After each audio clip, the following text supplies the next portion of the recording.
दोस्तों, बहुत समय पहले की बात है। एक छोटे से गांव में एक बूढ़ा ब्राह्मण रहता था। वे गांव के लोगों के बीच बड़े ही सम्मानित थे। गांव के लोग उनका बहुत आदर करते थे क्योंकि वह बहुत ही ज्ञानी और शांतिप्रिय थे। एक दिन गांव में शहर से एक युवक आया और उस बूढ़े ब्राह्मण के पास गया। उसे प्रणाम किया और उस युवक ने बूढ़े ब्राह्मण पूछा, बाबा जी, मुझे अपने जीवन में आगे क्या करना चाहिए और मुझे सफलता कैसे मिलेगी? बूढ़ा ब्राह्मण मुस्कुराया और बोला, बेटा, सफलता पाने के लिए सब्र का होना बहुत महत्वपूर्ण है।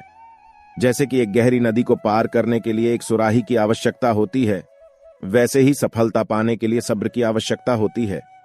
उस युवक को कुछ समझ में नहीं आया। युवक थोड़ी चिंतित दिखाई देने लगा और पूछा, लेकिन बाबा, सब्र क्या होता है? मैं कैसे जान सकता हूं कि मैंने सब्र किया है या नहीं? बूढ़ा ब्राह्मण युवक को देखकर फिर मुस्कुराया एवं एक छोटे से पौधे की ओर इशारा किया और कहा, बेटा, इस पौधे को देखो। यह अब तक बड़ा नहीं हुआ है, परंतु इसमें बढ़ने की क्षमता है। जब तुम इस पौधे का सही तरीके से देखभाल करोगे, पानी दोगे, ऊर्जा दोगे, तभी तो यह बढ़ सकता है। इसी तरह सब्र भी होता है। तुम अपने लक्ष्य की दिशा में कदम कदम पर बढ़ते जाओ, संघर्षों का सामना करते जाओ और अपने अंतर्यात्मा के साथ मेल करते जाओ।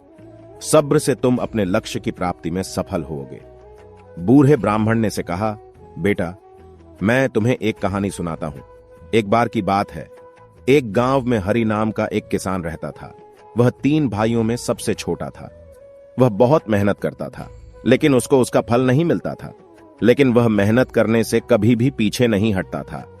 हरि पहले से भी ज्यादा मेहनत करने लगा। बहुत दिन बीत गए, लेकिन उसको कर्म के अनुसार फल नहीं मिल पा रहा था। एक दिन अपने खेत पर उदास बैठा, अपने मन में कुछ सोच रहा था।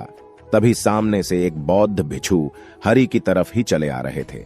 बौद्ध भिक्षु हरि को उदास देखकर हरि से पूछा, बेटा, तुम इस तरह उदास क्यों बैठे हो? हरि उठा और बौद्ध भिक्षु को प्रणाम किया और बोला, भगवान, मैं इतनी मेहनत करता हूं, उसका कोई परिणाम नहीं निकलता है। बौद्ध भिक्षु मुस्कुराए और बोले, बेटा, तुम इतना मेहनत कर रहे हो तो थोड़ा सब्र रखो, उसका फल जरूर मिलेगा। इतना कहकर बौद्ध भिक्षु मुस्कुराए और वहां से चले गए। हरि कुछ देर तक बौद्ध की बातों को सोचा, फिर वह अपने काम में लग गया। हरि दिन रात मेहनत करता रहा। फिर कुछ दिन बाद हरि की फसल अच्छी हुई, उसकी मेहनत रंग लाई और उसको उसके मेहनत और सब्र का फल मिला। हरि बौद्ध भिक्षु की बातों को गहराई से समझा कि सब्र का फल कर्म के अनुसार मिलता ही है।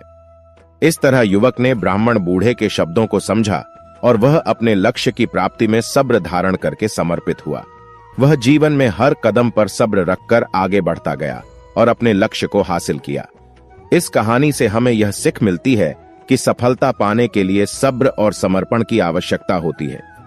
जैसे कि बूढ़े ब्राह्मण ने कहा, हमें अपने लक्ष्य की प्राप्ति के लिए प्रत्येक कदम पर सब्र रखना चाहिए, चाहे रास्ता कितना भी कठिन क्यों ना हो। दोस्तों, इसी तरह और भी मोटिवेशनल वीडियो देखने के लिए आप हमारे चैनल को लाइक करें, शेयर करें और सब्सक्राइब करें। धन्यवाद।